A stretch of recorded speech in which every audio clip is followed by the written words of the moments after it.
After me, we'll do an invocation prayer. Om Namo Bhagavate Vasudevaya. Om Namo Bhagavate Vasudevaya. Om Namo Bhagavate Vasudevaya.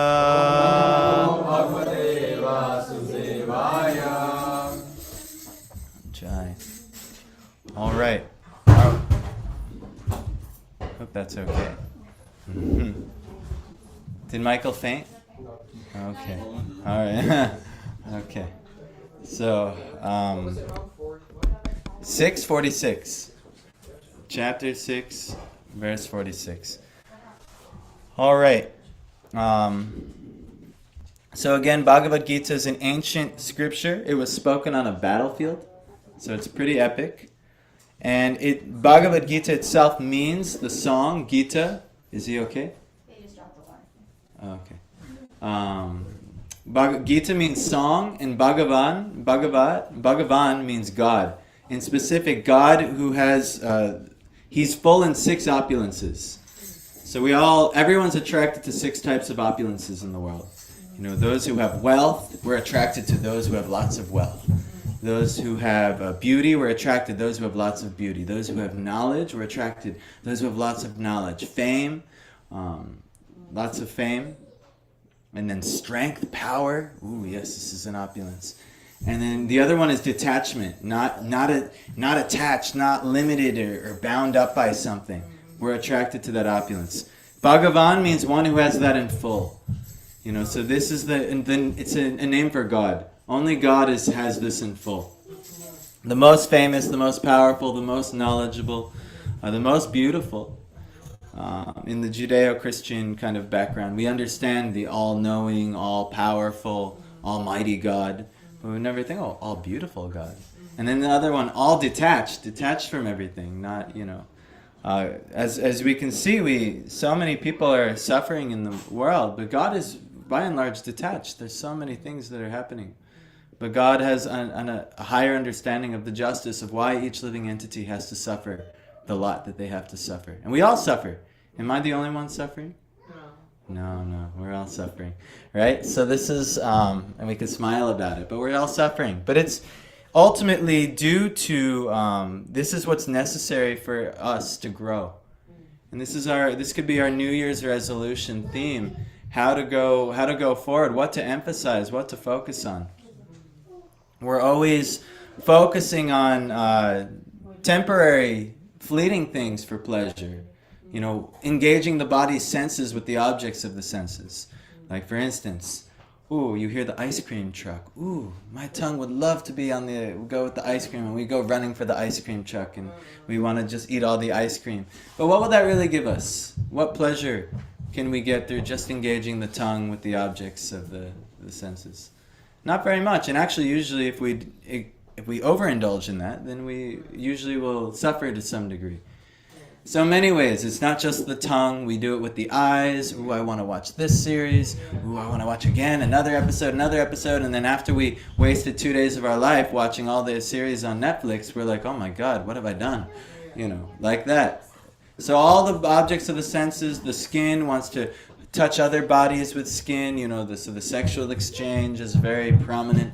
People are very eager for this. But these things can never give us happiness, actually. So Bhagavad Gita is teaching us these things.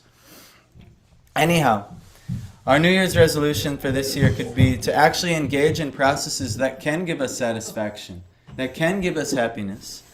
And ultimately, we're going to take Krishna's advice. So this is we'll get a little purport from A.C. Bhaktivedanta Swami, the guru who had brought this ancient teaching from India here to the West and made it available to the whole world. And so here we are just trying to walk in his footsteps and share what he's tried to share. And it's this ancient message that all the great spiritual revolutionaries like Jesus and the great sages, the prophets of all religions have been trying to share this same universal message, to drop all these worldly things and engage in the eternal occupation, service to God. So this is ultimately can be our New Year's resolution, is to get better at doing that. Maybe we've done it to some degree. Many people say, I love God. Yes, who here loves God? Look, everyone is saying, yes, we love God. And just so, let me see here. Ben, I'll ask this question to you. How much do you and Piyush love each other? What's the scale we're using? Of all the relationships in the world, how much do you two love each other? I don't know how to answer that. Probably in the middle of the pack. You're like, oh, he's good, he's nice. But I don't know him that well, right? Right. If you know him better, you can love him deeper, right? So similarly, we might say, I love God. Well, what do you know about God? Do we know God at all? How much can we love someone we don't know? Not very much. So this is this could be the endeavor for this year. And actually, Krishna is actually recommending Arjuna. Arjuna knows Krishna very well. They're very intimate. They're buddies. They're friends. But actually, Arjuna fell into lamentation over really rough material circumstances. He had to actually fight in a war against his whole cousins. And on top of that, 2 of his military teachers from his youth, great teachers, respectable elders, and they were caught on the other side of the battle. It was a really deep existential crisis. Luckily, Arjuna had Krishna on his side, and Krishna is a very divine personality. You've all heard of the word avatar?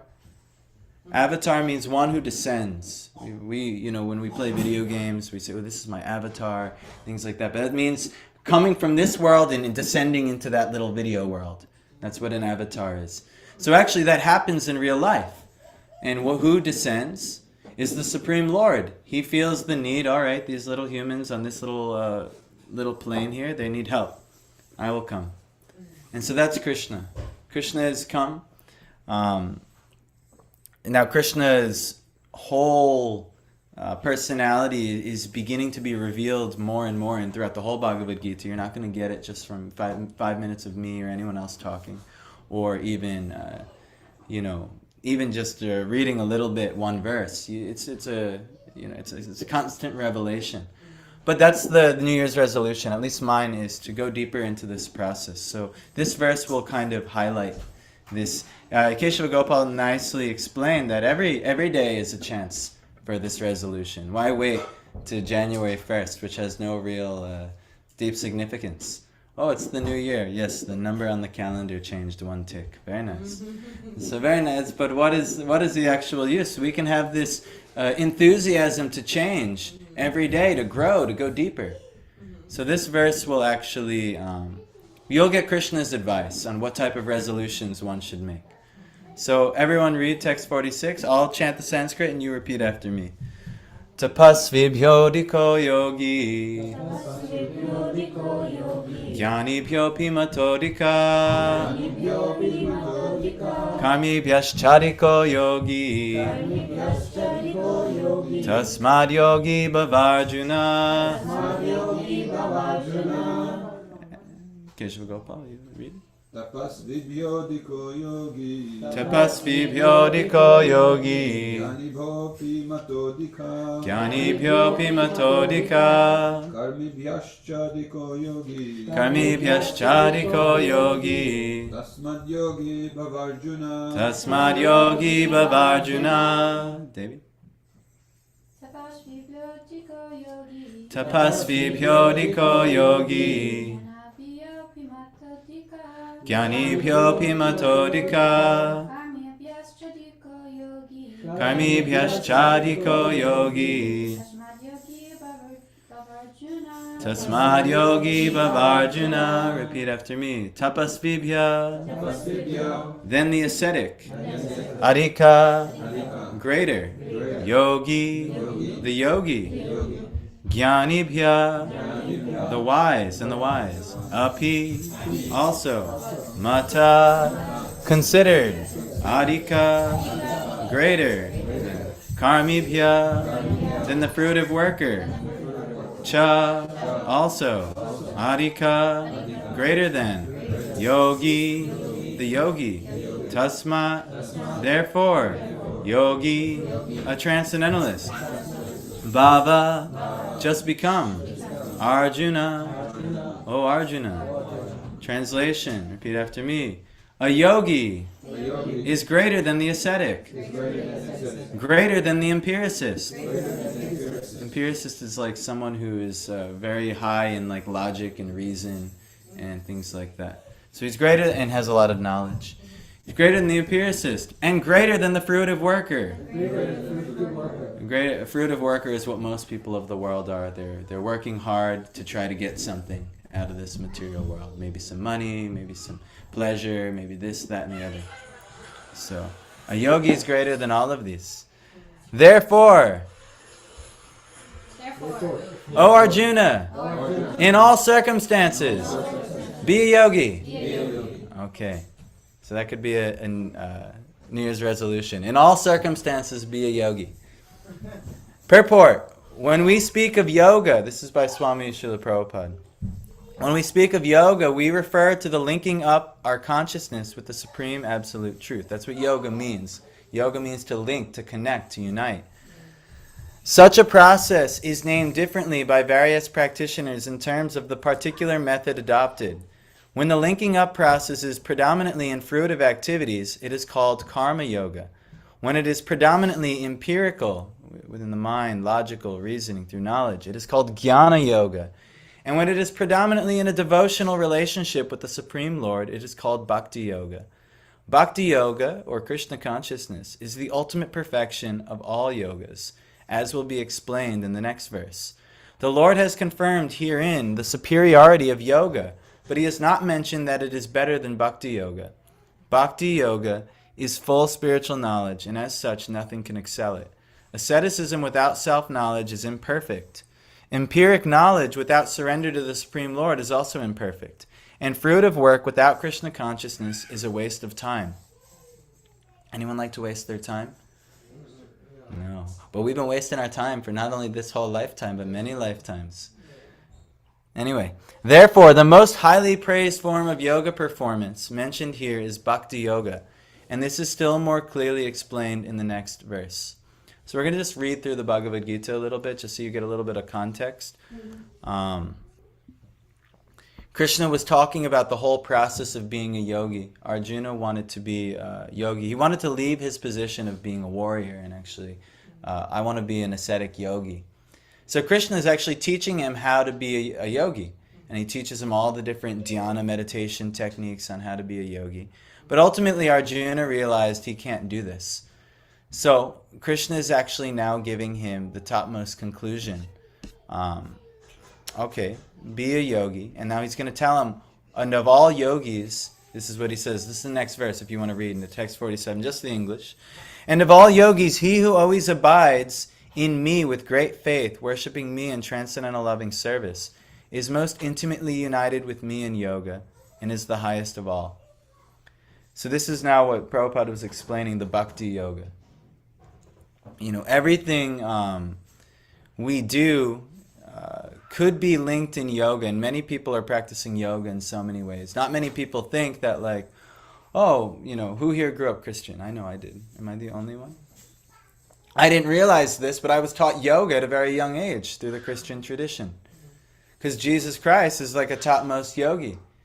And yogi means to link with the Supreme, with the greatest. That's what, you might have heard of the word Brahman. Brahman means the greatest, the ultimate. So Jesus was always teaching us how to do just that, to always link your consciousness with the Supreme. And he did it, actually, he was teaching bhakti yoga. Bhakti means what? Who knows? Love, through love and devotion. Those were Jesus' top two most commandments. To love God with all your heart, mind, soul, strength, and words. And then also to extend that love with one another and see that God is within the hearts of all others. So this is actually topmost level yoga. Krishna is giving the same teaching in Bhagavad Gita, actually. There's so much universality in all the religions. We think we put so many upadhis or bodily designations. Oh, I'm Hindu, or he's Christian, I'm Jewish, he's this, he's that. These are actually only of the body. But actually we're all, what are we all really? We're all servants of the Lord. We're all parts and parcels of the Lord. And where we all unite is whether we're a blade of grass, the consciousness in the grass, or the animal, all of us can use our consciousness in service to the Lord. That's really what we are. That's what unifies everything. But, we create so many temporary designations. My name is Piyush. My name is Vishnu Priya. That's actually very nice. Vishnu Priya means one who is dear to Vishnu, one who is dear to the Lord. So her mother did her a great service by giving her such a name. But my name means Ronald. My birth name was Ronald. Ronald, it wasn't always like a McDonald's clown. It means a wise ruler. But unfortunately, I'm not that thing at all. But anyhow, but we give so many bodily designations. I'm from this land. I'm Italian. I'm Indian. I'm Israeli. It doesn't matter, But these are temporary. 34 years ago, I wasn't this. But my consciousness still existed, as does Krishna at least. Probably another 80 years from now, it'll definitely be finished. There's no way I can still go on like in this body. I probably, who knows, I'll probably leave earlier than that, at least from this frame.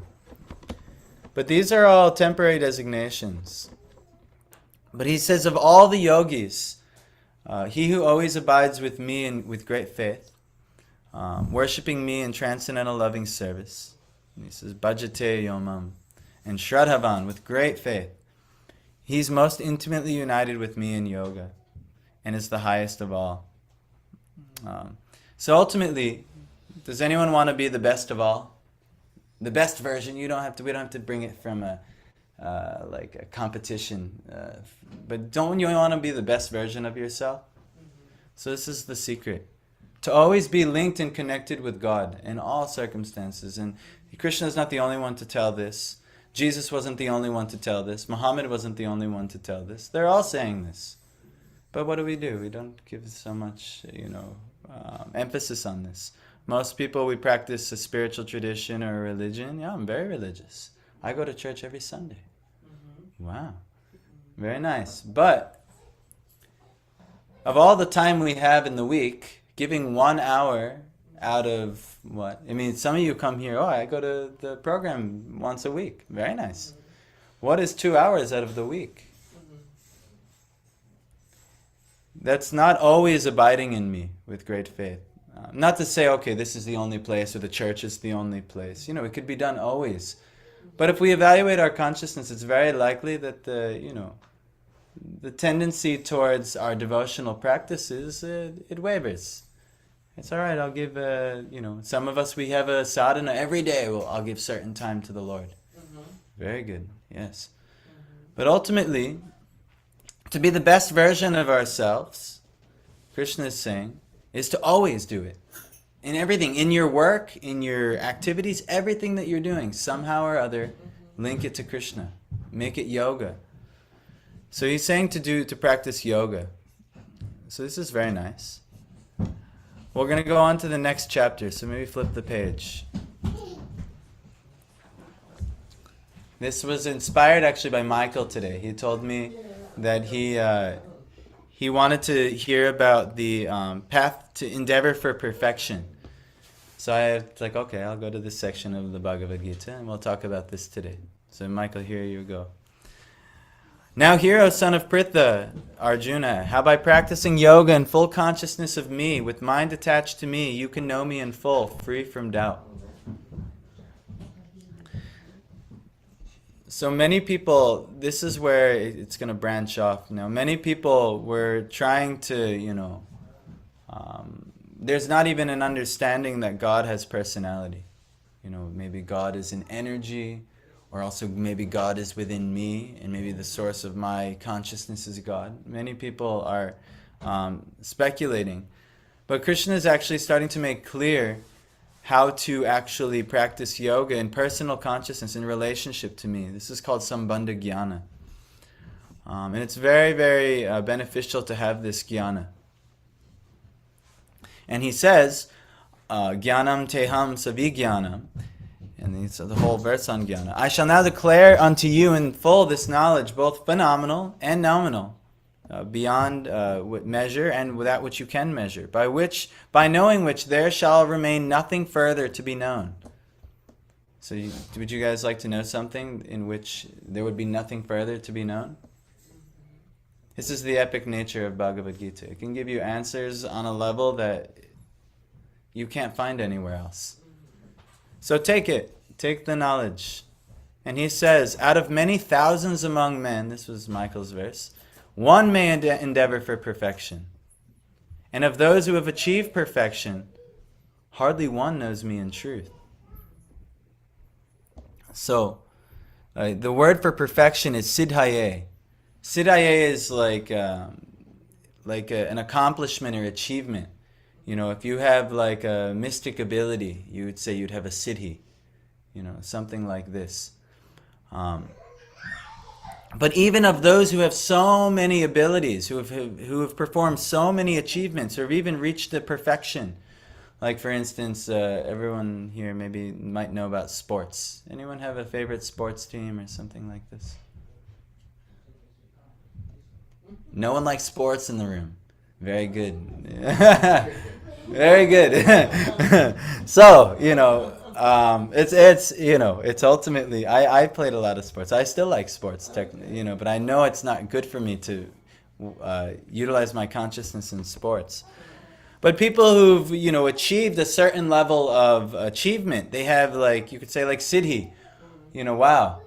But now in yoga, people can achieve all types of meditational siddhis, and they can have actual like mystic ability.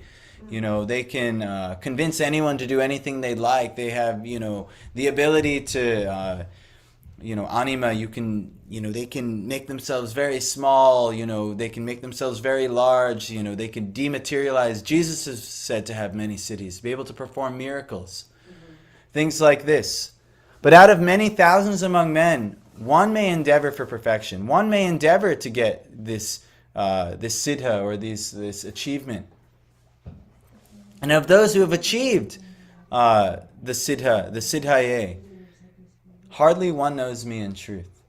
So even this is on a whole nother level than just getting certain levels of perfection.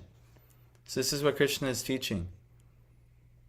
And then he starts going into more and more teachings about the nature of this world, the nature of himself, the nature of us.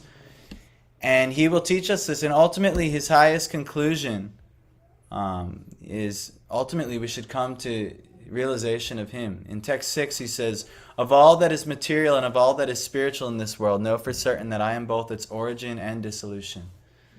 So ultimately, everything is going to link back to him. Everything has always been connected to God. It always will be connected to God.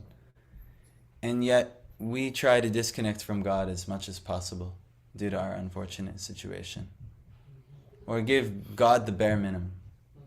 You know, maybe he gets an hour once a week. Maybe he gets an hour once a day. But it's all his anyway.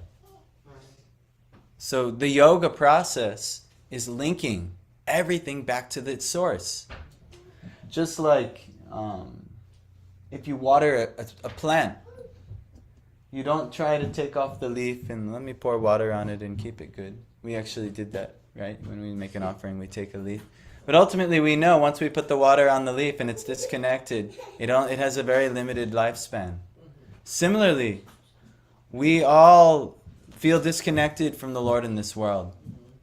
You know, okay, I've got, you know, what is the phrase? They all say YOLO. What is that? YOLO, I only have so much time. Let me go as hard as I can to enjoy this life. Let me treat myself as much as I can. That's actually not a good idea. Why? Because this is not the only life. And you have, ultimately, you're disconnecting yourself from your source. But yoga is linking yourself. There's a chance to relink yourself. We don't know how to, actually some people do. If you cut off your finger, you only have a certain amount of time that the finger is dislodged from the body before it just is useless. But some doctors are very expert at relinking the finger back to, it's been severed and let me relink it. And then you can function. The finger can function good. So we're all like dismembered fingers on the body of the Lord. And he's giving us the process to re-sew and it's urgent. We only have 80 years or so to make it. And if we don't figure it out, then Who knows where our next destination is? Hell, high water, who knows where we're going? It depends on our activities.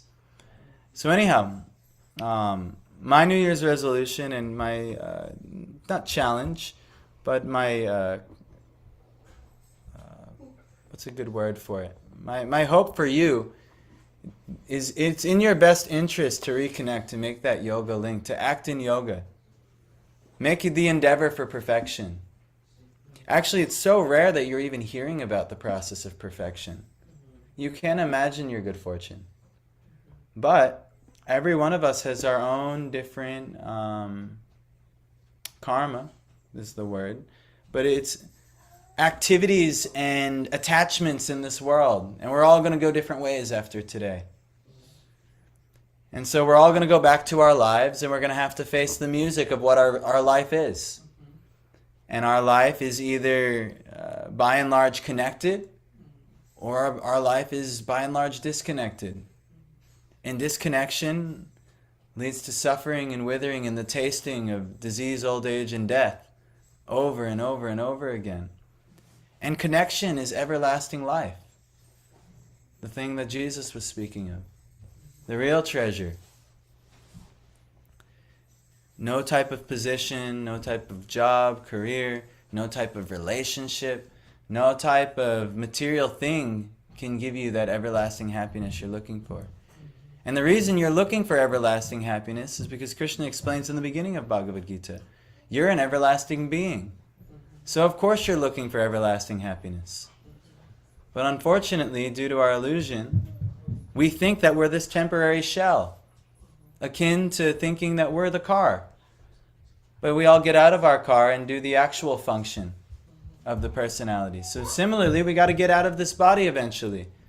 And the actual function of the soul can be revealed. Or even in this body, the process can be begun through the yoga process. But we must do something.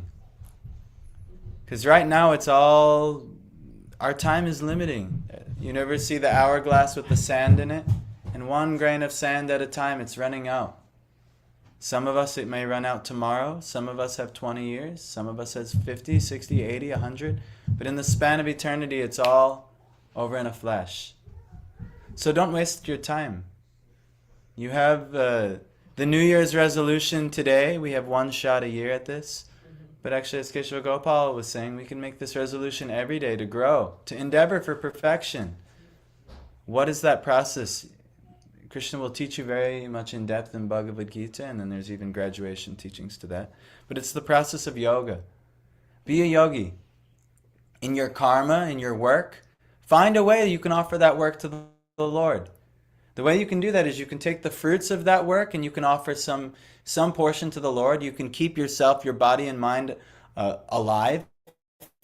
You know, okay, I have to work. Let me get a decent home. And you can use that home and all the things that you acquire with your wealth and your acquisitions in this world. You can use that for the Lord. Actually, I know somebody who did that very nicely. And without this person, we wouldn't be able to do this. And actually, Keshava Gopal, when he started this project, this was a house. This was something he acquired through his activities in the world. And through that, he wanted to offer it to the Lord. So he invited forms of the Lord to come here, and he invited devotees to come here and worship. And now, look, this is a place where people gather to worship the Lord. And this is the perfection. This is the perfection of what one has acquired. So, all of us, we can use all of our own respective lives, our karmas, our knowledge, all knowledge that you acquire in this world. Well, I want to learn how to, for like a young man, I want to learn how to please a woman, in the most PG way as possible. They've got books to the ceiling on that, and you'll never find. Actually, it's interesting. In the Vedic creator says he'll never find a way to please the opposite. And guess what? We can't do it for them either. It's always the clash between young man and young girl. Always, I'll eventually make her happy, and maybe I'll eventually make him happy. No, it doesn't work that way. It's a very complicated mess. But anyway, we try and learn so many arts. I studied this as a young man for a long time. But ultimately it's a waste of time, because knowledge comes to the realization that, I'm a spirit soul. You're all spirit souls. The Lord is the ultimate spirit soul. I'm trapped in this material world. I'm bound by it in so many ways. I have so many attachments. And the very thing that I'm attached to is not me. My body, my mind, my identification, my upadis of who I am. This isn't who we are. So the more knowledge you get, you realize that, I'm connected to the Lord and I better do something about this connection. So it doesn't matter what you do, whether you're a worker, whether you're a great brain or a great mind in this world, whether you're a great meditator or a great mystic in this world, it's all going to lead back to the Lord. So the first conclusion that Prabhupada was giving in his purport about this bhakti, this love, the great spiritual path that all the great spiritual teachers like Jesus and Muhammad and the great saints and sages of all traditions, they're leading you back, is to devote yourself to the Lord. Because that's all you can really do anyway. You're just worshipping different or inferior versions of that. If you want to devote all your time into your job, that's also an energy of the Lord. But it's so much less rewarding. But if you devote your time unto the Supreme Lord Himself, He's got everything. It's akin to having a great inheritance, but you don't know. And here it is, you don't know, maybe you lost your father or lost your mother. And your father he's got a great inheritance for you, and he knows of you, but you don't know of him. But then all of a sudden, somehow or other, you find out that, I have this father.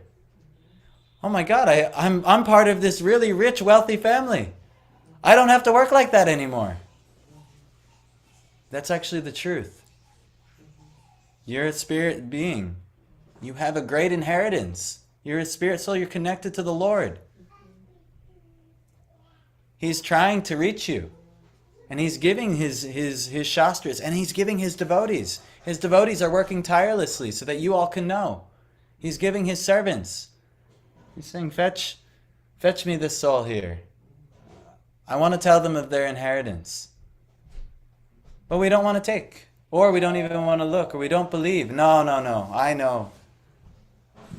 But the truth is that you're actually, I'll go to the verse in the Bhagavad Gita.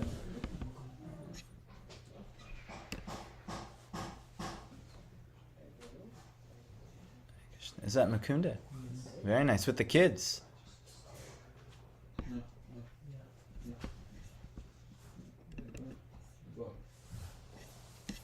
Okay. So in the beginning of Bhagavad Gita, Arjuna, he didn't want to fight, he didn't want to deal with all the bodily considerations of going through this war. But Krishna says, never was there a time when I did not exist, nor you, nor all these kings, nor in the future shall any of us cease to be. And he told us about the eternal nature of the soul. Mukunda, welcome. Happy New Year. Just your first. Oh, Jai. We'll take whatever we can get. And he talks about the non-permanent appearance of happiness and distress in this world, the non-permanent appearance of the body, and how the self-realized person is not bewildered by the changing of the body.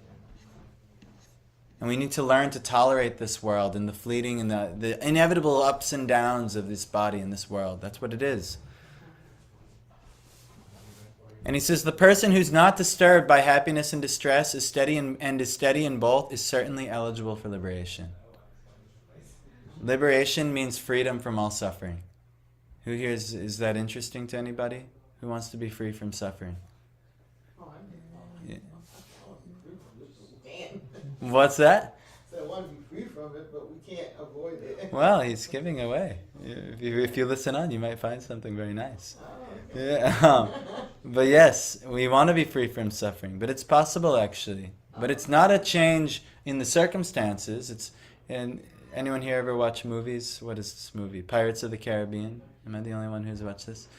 The character is unfortunately a drunk, which really can't give good advice very much.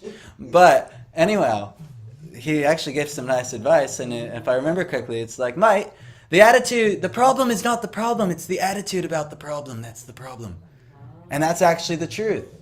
If we change our attitude, the problems might not be problems anymore. Is that my phone? And is it important? No, it's not important. Okay. So he's saying those who are seers of the truth have concluded that of the non-existent there is no endurance, and of the existent there is no cessation. The seers have concluded by studying the nature of both. So that which does not exist, there is no endurance. So ultimately, that which is not real or asat, it can't last. Let's name some asat things in our life. Ice cream. Ice cream, yep. It's here and then it's gone. And it changes form. How about your body?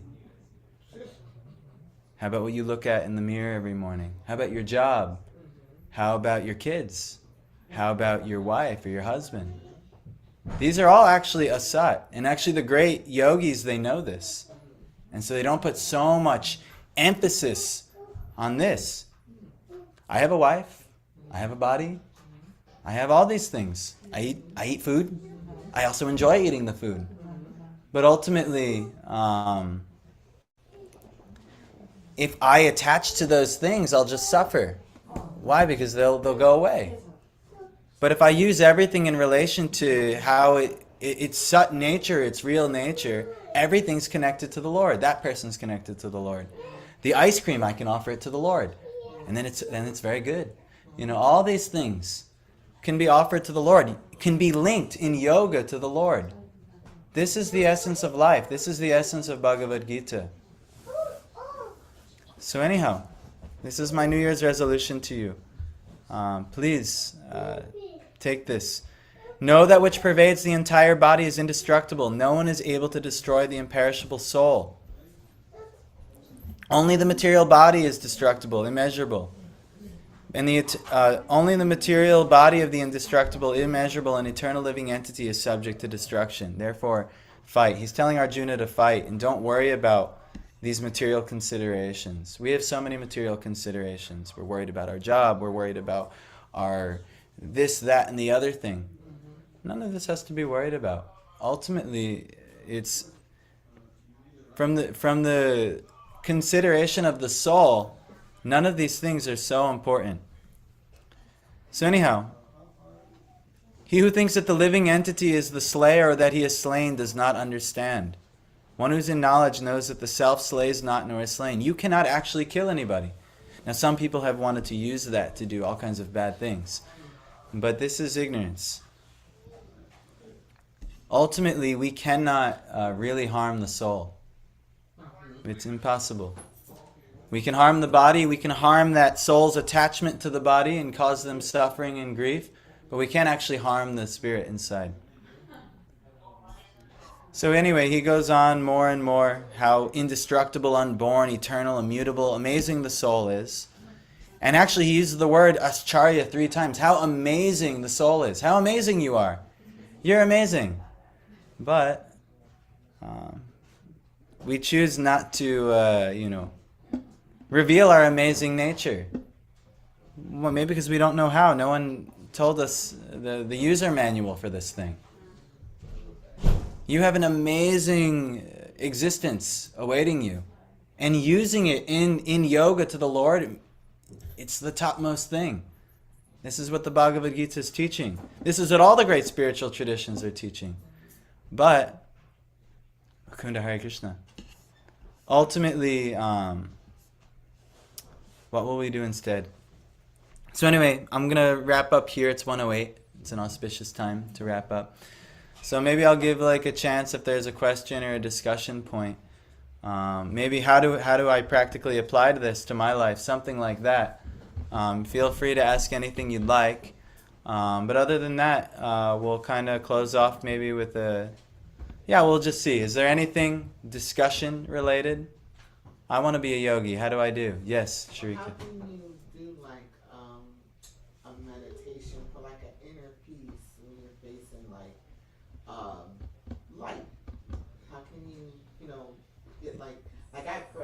Yes. You know, daily. Yes. But sometimes I guess I'm looking for something deeper because I will worry a lot. I'll get anxiety and anxious, even though I Sure. would like the word and stuff like that.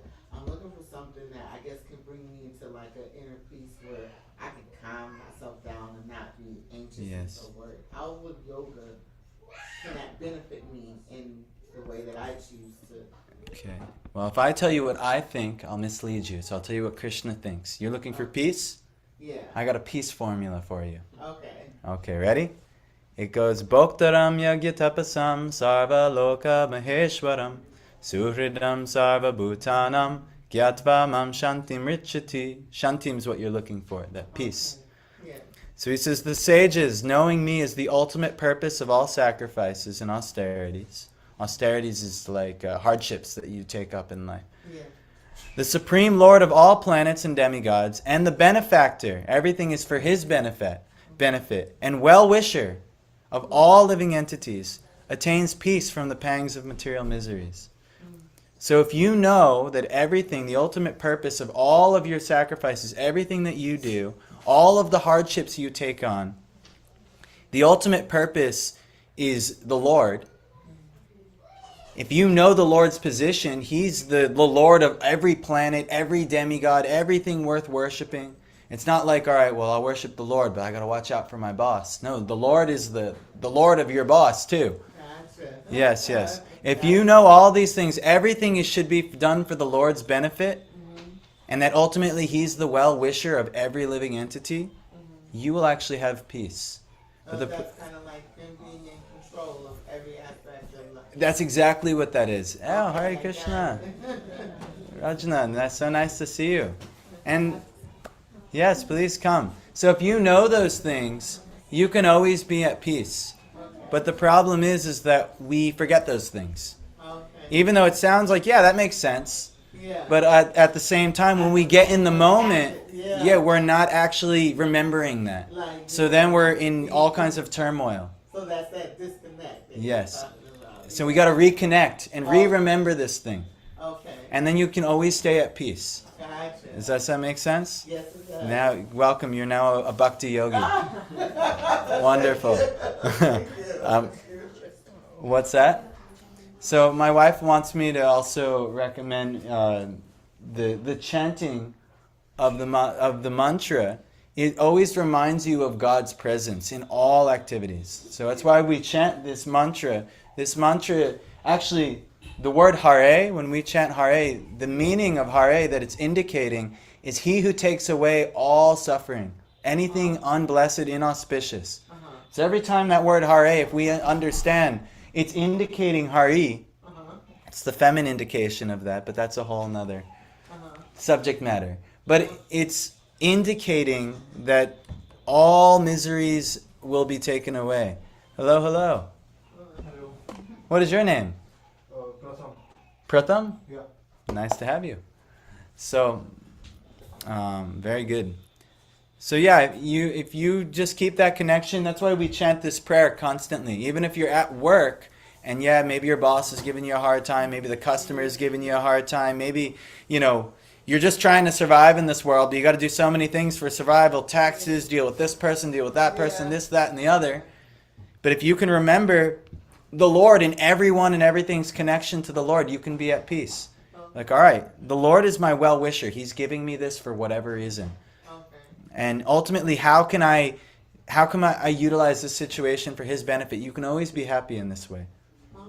So, but it's a shift. You got to change your attitude about the problem. Okay. And then there can actually be no more problems. It's possible, but, Gotcha, that's the thing. Okay. it makes some sense. Yes, it does. Yes. Very good. I wish everybody would take the enthusiasm, the utsaha of Sharika. Keshava Gopal was talking very nicely about this verse. Yeah. Anyone else? Anything else?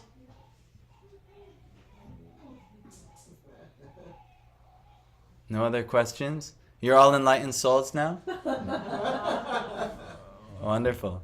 This Bhagavad Gita and Srimad Bhagavatam, it's all questions and answers, actually.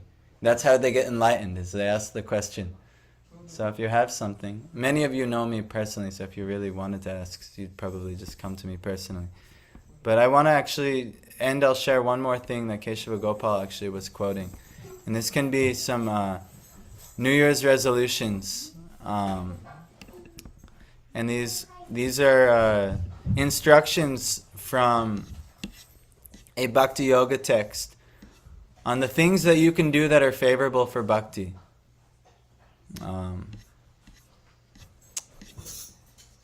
So if you want more Bhakti, there are 6 principles that are favorable to the execution of pure devotional service. And he chanted, Utsahan Nishchaya Deryat Tat Tat Karma Pravartanat Sangatyagat Sato Vrte Shadbir Bhakti Prasiddhyati. So these are the 6 principles favorable to the execution of pure devotional service, or this highest yoga, to be the highest yogi. 1, be enthusiastic. Be like Sharika. Sharika is very enthusiastic today. She's in Airbnb. She landed in this strange place. And she's like, all right, I'll come down and see what they're doing. So yes, very good. Be enthusiastic. Step 1. 2, endeavor with confidence. No, trust that where you're going is good. The Lord is your well-wisher. And in His process towards the highest goal, towards yoga, you can go with confidence. But don't make your own concoction. All right, I'll be confident. That's arrogance. Go towards His instructions with confidence. 3, Dairya, be patient. It takes time. Rome wasn't built overnight. Nothing is built overnight. Some things can be built overnight, but nothing really good and lasting will be built overnight. It takes time. Keep going. The process, it takes time. So be patient. 4, acting according to the regulative principles of, so meaning there's a process. What's quoted here is Shravanam, hearing. You should hear about the process of the Lord. Hear about the Lord. Kirtanam, glorify. This is part of the process. And actually this will assure that what you hear will stick. Actually, the biggest thing that's helped me in my process here is what I've heard, I've tried to then share. And that's what kirtan is, glorification. So what I've heard, I've then shared. And guess what? Then I've got like 20 other people looking at me and be like, hey, remember when you told me that thing? And it holds me accountable to actually do that thing. So it's a very nice process. And that will assure that the next part of the process, Vishnu Smaranam, you'll remember the Lord. That's the number 1 rule of Krishna consciousness, is to actually just remember Krishna. Remember you were saying, well, how do I find peace in this situation, that situation? Well, if you just remember Krishna, that's really it. If you just remember God and God's position and role in everything, you can always be at peace. So anyhow, and you can get a lot more better than peace. Yes? Kriti? Yes, go ahead. In life-death situations, how can you overlook pain, physically and mentally, and think of God? Okay, yes, this is very difficult. Pain is actually a result of our attachment to the body. Now, if we somehow knew, I'll give you an example. In life-death situations, a hormone of the body is released. Do you know the name of the hormone? Cortisol is the stress hormone, but it's along with this other hormone. Not estrogen. What's that? Adrenaline, yes. Adrenaline. So one of the phenomena of adrenaline is that people actually don't feel pain. I've gotten in a few fights in my life, and I've gotten in hit, or something has happened, and but in the midst of it, I didn't feel any pain. Now, well, you're saying, well, how can you remember God? I didn't remember God in any of those things. And then eventually I felt the pain, very much so. You're like, oh my God, I'm bruised and this and that. Very difficult. We have what's called a sadhana. So let's say, do you know what sadhana means? Anyone? Meditation. Meditation. Sadhana is to live a very disciplined life, to control ourselves. A simple example is a lion. Nobody can control a lion, but a circus master, they can even control the lion by discipline and following a routine. So sadhana means to control ourselves in a disciplined way. Yes. Yeah, doing things which will help us. And people think sadhana just means sitting in front of God. Sadhana is for 24/7. Every moment. Am I watching? What am I doing? Am I hurting somebody? Am I being conscious of what he said, of Krishna consciousness or God in me? Or what, in Christianity they would say, what would Jesus do in this situation? Yes, yes, It's the the Holy same Spirit, thing. yes, So- yes. So yes, this is very good. Just a little technicality. Sadhya means goal, and sadhana is a means to attain one's goal.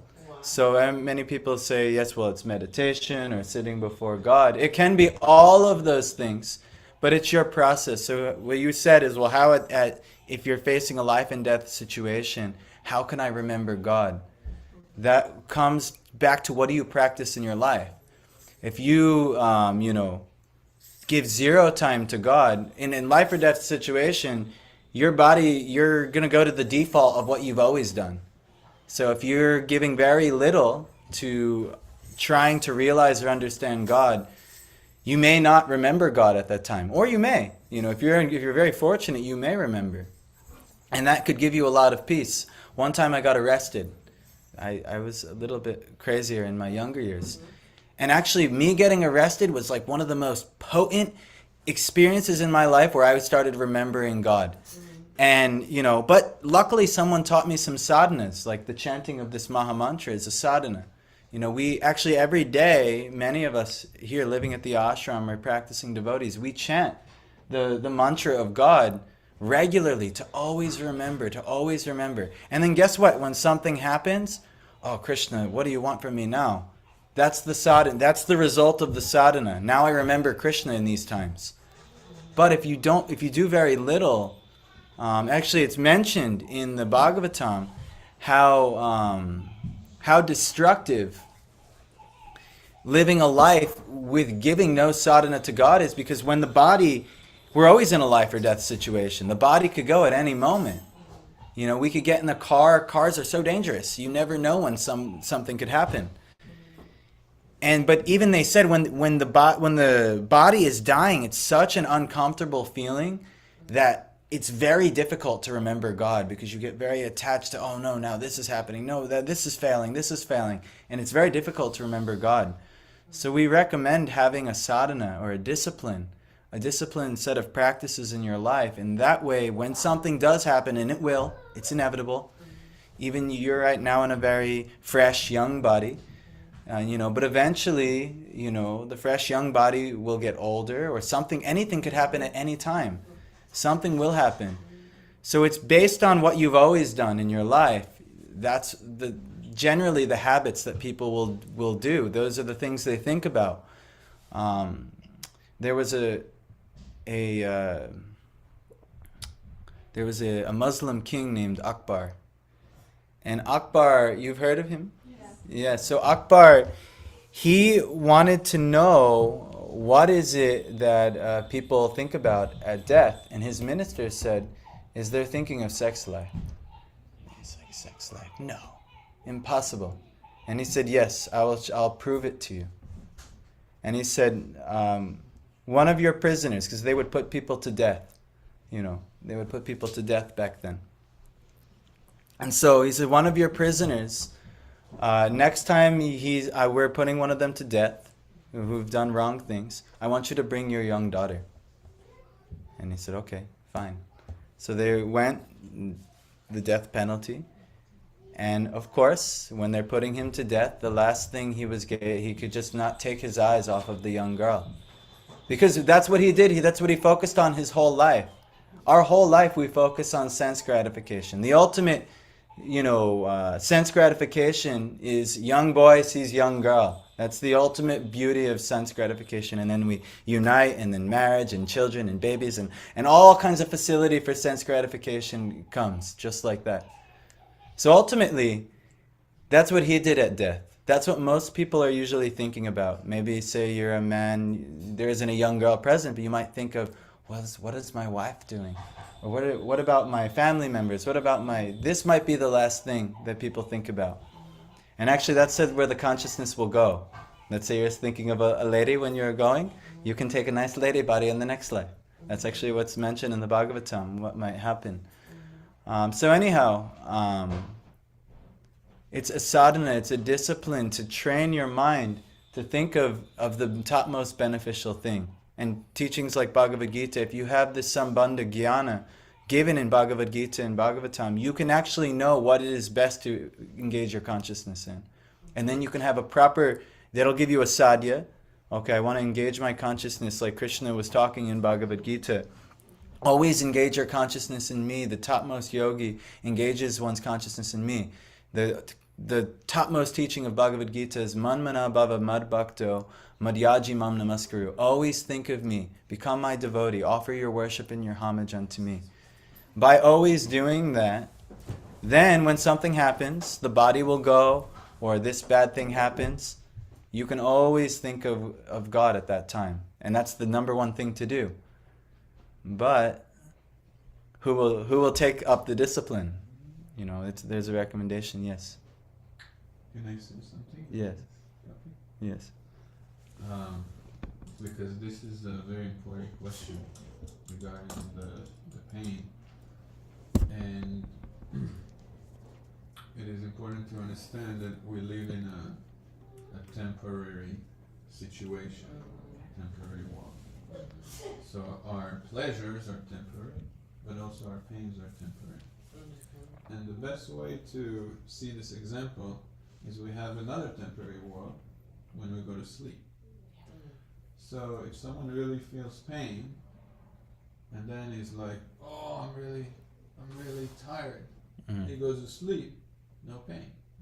But there's also another temporary world there, right? So there is a solution is to get out of this temporary and go to a place where there's no pain at all. Yes. And there's always pleasure. Mm. So here there's sometimes pain, sometimes pleasure. But there's a place that always pleasure, no pain. Yes. That is called Vaikuntha. Right? Vaikuntha meaning no Anxiety. suffering, Yeah. no anxiety. So that's the goal, right, of that practice. Yes. So when you start practicing, you can basically, like you said, there's kind of like your graduation at the end of the day is your sleep, because at the end of the day you're done with the day. That's your graduation of the day. Mm-hmm. But your graduation of the life is death. So at the time of death, you can go to another place. You know, at the end of the day, you go to the dream world. At the end of the life, you go to another world. You know, so that's the practice. And if you practice properly, you know where you're going. Otherwise, you'll go to the places that he mentioned. You go back to another womb or another body. But you want to go and take a spiritual body and a spiritual walk. So that's the practice. Can I just add a little bit? It's very, very good. But What is your name? Rachna. Rachna. Rachna. Rachna. Yes. So if you read the second chapter of Gita, it says that Atma, or your consciousness, cannot die, cannot be killed, cannot be burned, it cannot be affected. And that consciousness is going to continue the journey. So even in medicine, I'm a physician too, so I can tell you. I don't know if I shared my experience, but when the person is dying, nothing is changing in the body. You look at two people, one is sleeping and one has just left the body. And as being a physician, nobody has any right to pronounce a person except for the physician. Right. So I can tell you, You you were, yeah. and I can tell you my experience. I was only 25 when I was called to declare somebody that this person has gone, to pronounce somebody. And there's a whole process. This body is laying down. There are 2 rooms, as you know, in the hospital. with the curtain in between, you cannot even tell who has passed away if the other person is sleeping. You look in their eyes with the torch, you shine the torch, there's no reaction. You listen to them, the heart is there, but it is not beating. Yeah. The lungs are there, it's not having any sound. Yeah. You touch the person, Yeah. no sensation. You give them the pain at the end. Yeah. Because a lot of coma patients can also be asleep for a while. But when you do the deep pain stimulation, nothing. And some people who have been in coma, there's ultimate thing called the brain MRI to see if there is any activity. There's nothing there. But the body hasn't disintegrated. So that consciousness, that Atma in us, is that light, that energy which makes all this body work. And what has happened with death?